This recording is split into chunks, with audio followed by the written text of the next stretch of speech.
எனக்கு குறித்ததை அவர் நிச்சயம் நிறைவேற்றுவார் என்று சொல்லி யோபு சொல்லுகிறார். ஆம், உங்களுடைய வாழ்க்கையில உங்களுக்கு குறித்ததை அவர் நிச்சயமாய் நிறைவேற்றுவார்.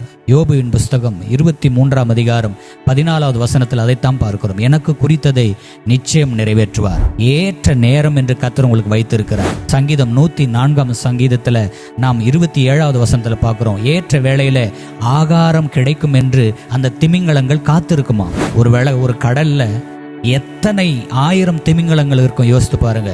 ஒரு வேத ஆராய்ச்சியில் சொல்றாங்க, ஒரு திமிங்கலமே எத்தனையோ டன்னு கணக்கான மீன்களை சாப்பிடுமா. அத்தனை 1000 திமிங்கலத்திற்கு கர்த்தர் ஆகாரத்தை கொடுக்கிறார் என்றால் உங்களை போஷிப்பது நிச்சயம். அந்த திமிங்கலத்தின் மேல் கர்த்தர் கண்ணோக்கமாய் போஷிப்பதற்கு இருக்கிறார் என்றால் உங்களை போஷிக்கவும் கர்த்தர் காத்திருக்கிறார். ஆம் பிரியமானவர்களே, நீங்கள் காத்திருங்கள். God bless you.